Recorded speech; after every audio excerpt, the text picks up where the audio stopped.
j'espère que vous allez bien. Je vous retrouve aujourd'hui dans une ambiance un petit peu cosy pour vous parler de mes sorties les plus attendues de 2023 et il y en a beaucoup.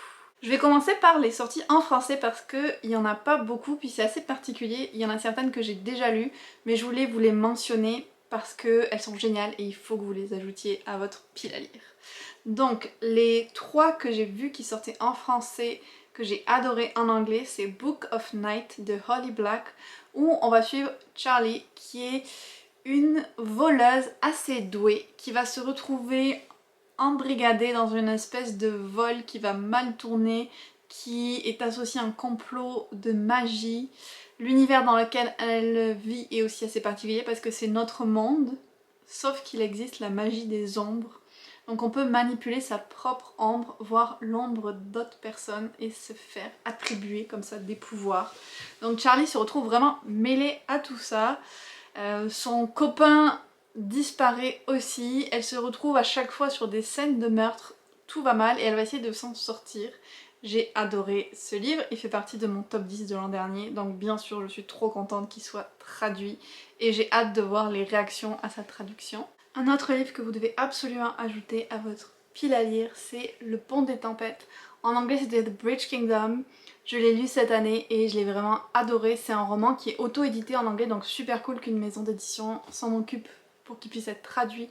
On est dans de la romance Enemies to Lovers to Enemies, avec une princesse qui a été entraînée toute sa vie pour infiltrer le royaume ennemi, s'emparer des secrets du prince de ce royaume pour qu'il puisse être conquis par son père, le roi. Bien sûr, elle va se rendre compte que tout ce que son père lui avait appris sur ce royaume ennemi n'est pas forcément vrai, et elle va avoir sa vision du monde bouleversée, mais peut-être que ce sera quand même trop tard pour empêcher la guerre. Ce livre était génial, il faut absolument que je lise la suite. En fait, c'est juste ces deux-là que j'ai lus, les trois autres je les ai pas lus mais j'ai très hâte qu'ils sortent. Il y a De Lune et de Sang d'Erin Beatty. Je l'avais déjà mis je pense dans une vidéo Book Reader en anglais. Je l'ai pas lu en anglais mais là j'ai vu en français qu'il allait sortir, la couverture est trop belle donc j'étais comme ok. Je vais y aller quand même. C'est l'histoire d'une jeune orpheline qui travaille pour l'architecte d'une ville et qui un jour va se rendre compte que la lune lui prête l'étrange pouvoir de prémonition et qu'elle peut voir des choses qui vont se passer. Elle va se retrouver associée avec un enquêteur qui a un esprit très fin pour comprendre l'esprit des criminels. Et ils vont essayer ensemble d'arrêter un meurtrier en série dans la ville. Donc il y a un côté un petit peu magie, un côté un petit peu enquête, plus la couverture qui est vraiment sublime. J'ai vraiment envie de le lire. Un qui va peut-être sortir en français avant que j'ai lu la version en anglais que j'ai déjà dans ma palle, c'est The Cost of Knowing de Brittney C. Morris qui a écrit aussi Slay, avec un jeune homme qui a le pouvoir de voir la mort des gens quand ils touchent un objet ou quand ils les touchent eux, et à un moment il va voir la mort de son frère et essayer de l'empêcher. J'ai mis ce livre dans plusieurs de mes palles déjà, je ne l'ai toujours pas lu donc qui sait, je finirai peut-être par le lire en français. Et le dernier que j'ai dans cette liste en français, c'est La joueuse de sitar de Joanne He. Je suis pas sûre pour la prononciation. Je vais vous lire le résumé. L'enfance de Zéphyr, jeune orpheline chinoise, a été marquée par le deuil et la famine. Dans un contexte d'instabilité politique, la guerre a éclaté dans le royaume, qui s'est divisé en 3 factions menées chacune par une chef de guerre ambitieuse. Zéphyr, jeune fille à l'esprit prodige, a vite grimpé les échelons en devenant la stratège de Shinran, la plus idéaliste des 3 belligérantes, mais aussi celle à la position la plus fragile. D'une loyauté et d'une assurance à toute épreuve, Zéphyr est prête à tout pour assurer la victoire à son camp, y compris jouer un double jeu au péril de sa vie et rejoindre les rangs ennemis, ceux de l'impitoyable et cruelle Miasma. Donc c'est vraiment de la fantaisie historique un petit peu avec des personnages féminins qui ont l'air assez forts et ça va être très intéressant je pense. La couverture est aussi très belle, ce qui ne gâche rien. Donc voilà pour les livres que j'ai vus en français. C'est vraiment plus pour le début d'année ceux en français mais je voulais prendre le temps de vous en parler avant d'y aller avec le sujet principal de la vidéo qui va être les sorties en anglais qui sont sur mon radar parce que là il y en a vraiment beaucoup. Il y en a une trentaine donc je vais essayer de ne pas perdre trop de temps, on y va. Le premier que j'ai et que je devrais recevoir, donc je vais essayer de le lire rapidement, c'est Highly Suspicious and Unfairly Cute de Talia Hibbert. C'est elle qui a écrit Get a Life, Chloe Brown, mais ça c'est une romance young adulte, donc on change un petit peu. Et on va suivre deux ex-meilleurs amis qui font un cours de survie dans les bois. Un qui est comme la star du lycée, même s'il a un OCD, un TOC je pense en français. Et l'autre c'est une jeune fille qui est un peu geek et qui est comme fan des théories du complot et tout ça. Avant ils étaient meilleurs amis, mais comme elle était pas cool, il s'est éloigné d'elle. Et là, ce cours de survie, ils vont devoir passer beaucoup de temps ensemble et peut-être renouer de façon plus amicale. Wink wink. Mais bon, ça reste du young adulte, donc je pense que ça va être plus soft que les autres choses qu'elle a écrites. Celui-là, il sort le 3 janvier, donc il devrait déjà être sorti quand cette vidéo va être publiée. Le deuxième dont je vais vous parler, c'est une de mes sorties les plus attendues, genre top 5 je pense, de 2023. The Last Tale of the Flower Bride de Roshani Chokshi qui va sortir le 14 février. Ce qui n'est pas un accident je pense vu le sujet de l'histoire. Je vais vous lire le petit pitch qui en a été fait.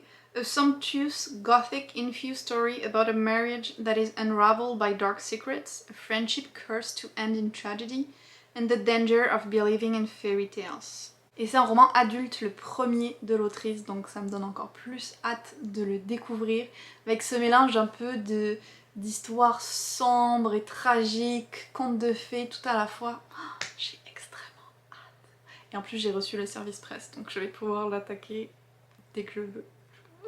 Le troisième, c'est une réécriture assez spéciale, vu que c'est une réécriture de Dr. Jekyll and Mr. Hyde.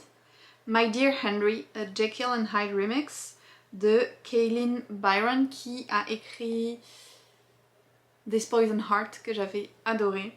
Il sort le 7 mars et on va y suivre un jeune garçon, Gabriel, qui va essayer de comprendre comment son meilleur ami Henry a disparu et il va devoir s'associer avec le mystérieux Hyde pour comprendre ce qui s'est passé. Sauf que on sait quand on connaît l'histoire un petit peu ce qui s'est passé, donc j'ai hâte comment ça va s'impliquer dans une romance et comment l'autrice va l'avoir remixée justement. Je vais vous parler de Brittney C. Morris un petit peu plus tôt. Et bien un nouveau livre qui sort le 7 mars aussi, c'est The Jump.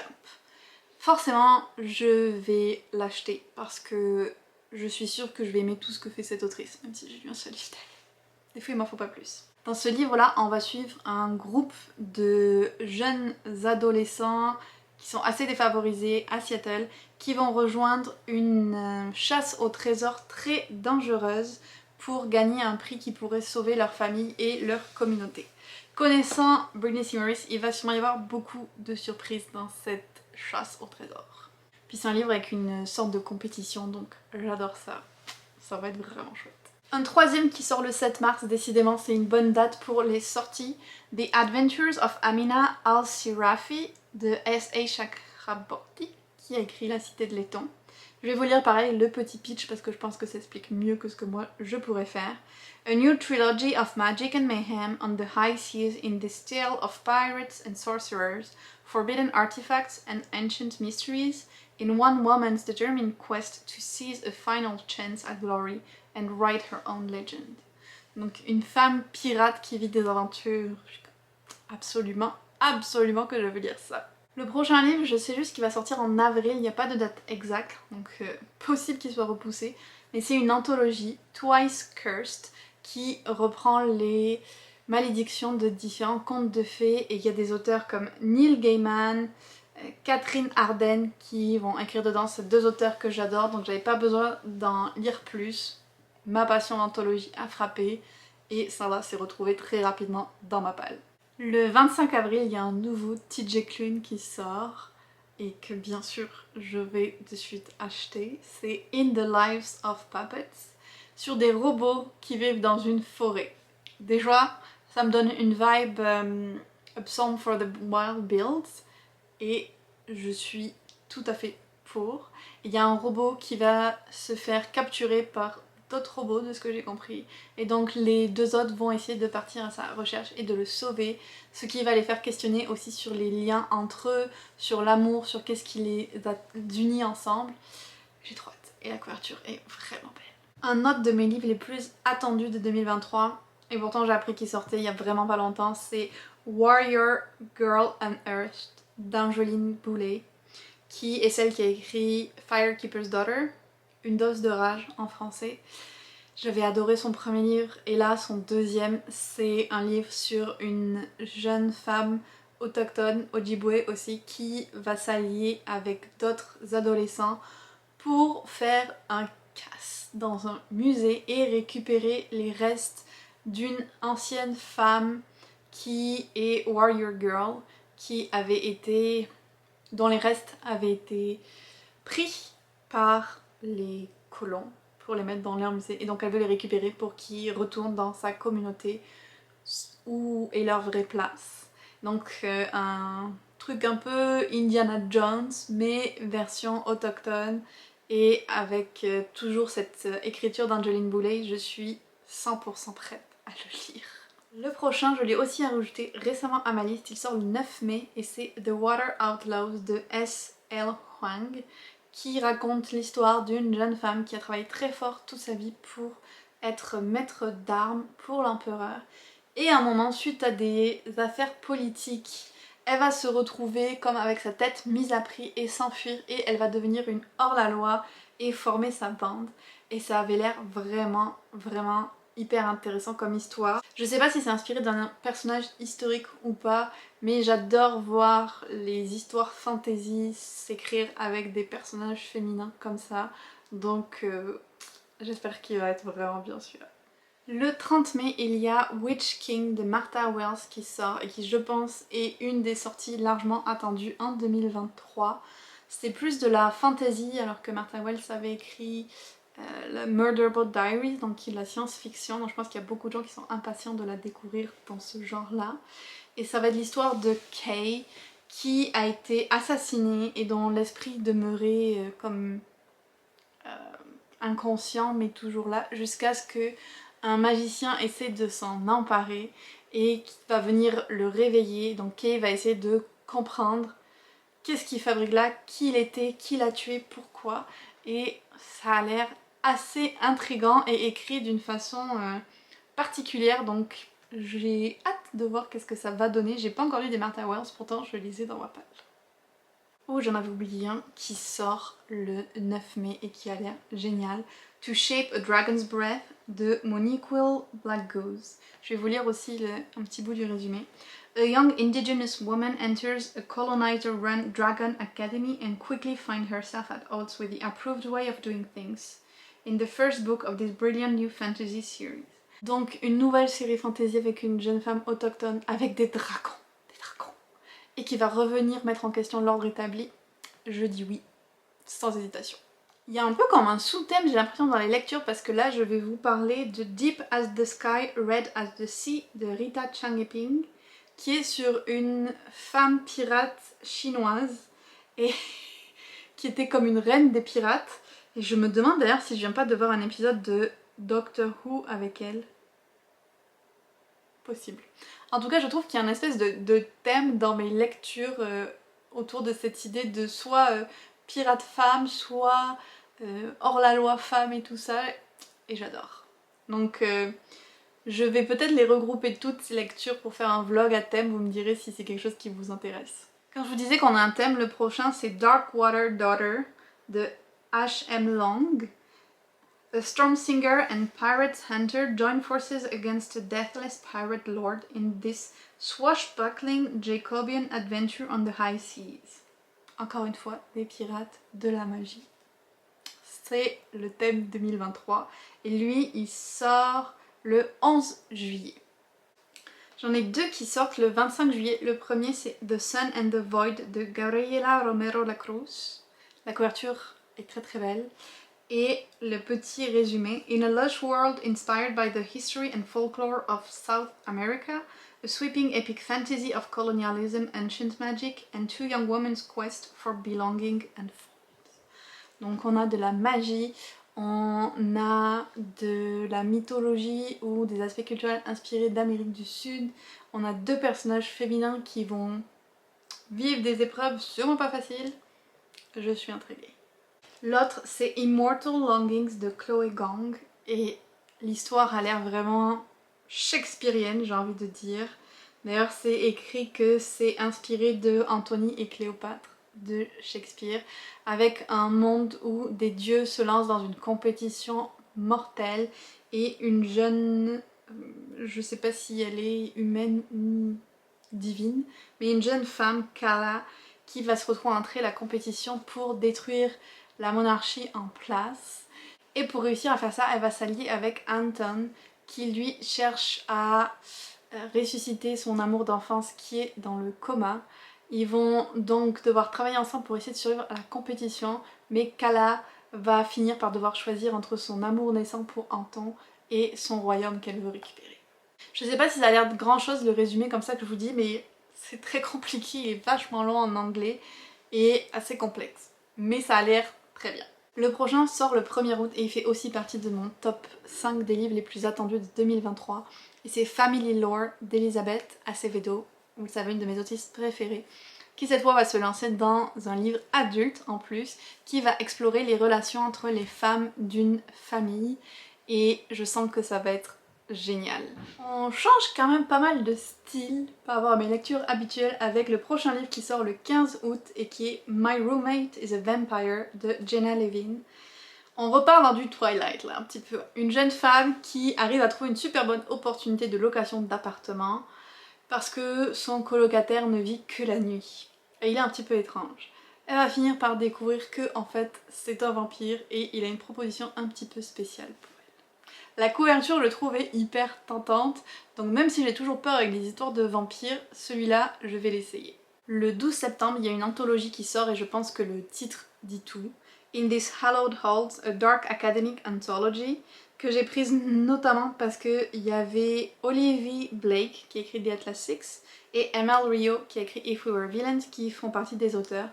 Une anthologie Dark Academia, je signe de suite, surtout avec ces noms-là. J'ai extrêmement hâte de la découvrir. En plus, elle sort vraiment au bon moment, ça va être parfait pour le Pumpkin Autumn Challenge de l'an prochain. Le 26 septembre est censé sortir A Tempest of Tea de Hafsa Faisal, qui est un livre avec un heist, avec des vampires il me semble, et un salon de thé assez particulier. Sauf qu'il a déjà été repoussé, il devait sortir en 2022.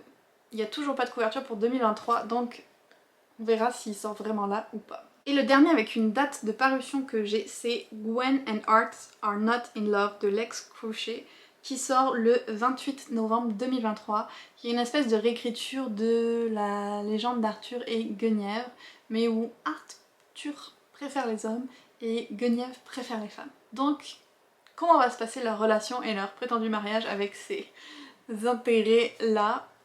C'est ce qu'on va découvrir dans ce livre, mais ça avait l'air assez drôle. Maintenant, j'en ai quelques-uns qui n'ont pas de date de sortie précise. Il y a Queen Among the Dead de Leslie Livingston, qui est un roman de fantasy young adult inspiré de légendes celtiques, d'un ancien royaume et de la recherche de la vraie reine d'Irlande. Et ça a l'air vraiment chouette. J'ai pas lu beaucoup de livres inspirés directement comme ça de mythologie celtique, donc je suis vraiment intriguée.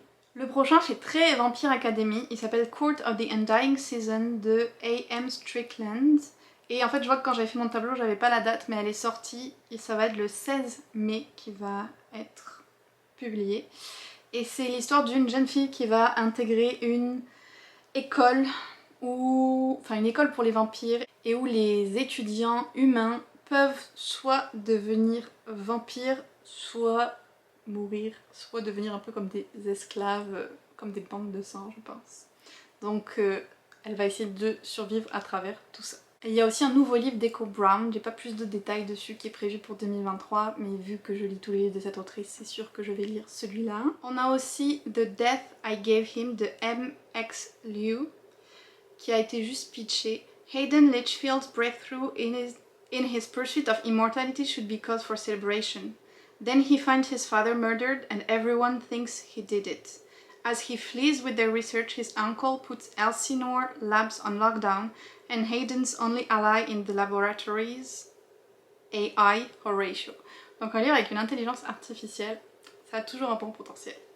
On a l'avant-dernier qui est A Study in Drowning de Ava Reed, avec une jeune fille qui a toujours cru aux contes de fées parce que depuis l'enfance elle a des visions du roi des fées. Et la seule chose qui lui apporte un petit peu de réconfort, c'est les écrits d'un auteur, Emrys Myrddin. Gros clin d'œil à Merlin avec ce nom-là. Et un jour, elle va avoir la chance d'aller dans son manoir et d'étudier ses écrits avec un autre étudiant qui lui a pour but d'un peu démolir la réputation de cet auteur. Sauf que les deux ne s'attendaient pas à tous les secrets qu'ils vont découvrir dans ce manoir. Un livre avec un côté fée aussi. Je suis toujours partante. Et le tout dernier, mais pas les moindres, c'en est un autre de Roshani Chokshi qui s'appelle The Spirit Glass. Il y a vraiment très peu d'infos dessus, à part que ça va être un jeunesse vu que c'est Rick Riordan Presents qui va le publier. Mais c'est tout ce qu'on a comme info pour le moment, donc je vous tiendrai informé de plus. Voilà, cette vidéo était très longue, mais il y a vraiment beaucoup de livres qui me tentent en 2023. N'hésitez pas à me dire en commentaire si je vous ai donné envie d'en découvrir certains parmi ceux-là. Si vous en avez aussi déjà sur votre radar livresque que vous aimeriez découvrir dans l'année qui s'en vient. Et puis on se retrouve très bientôt dans une autre vidéo.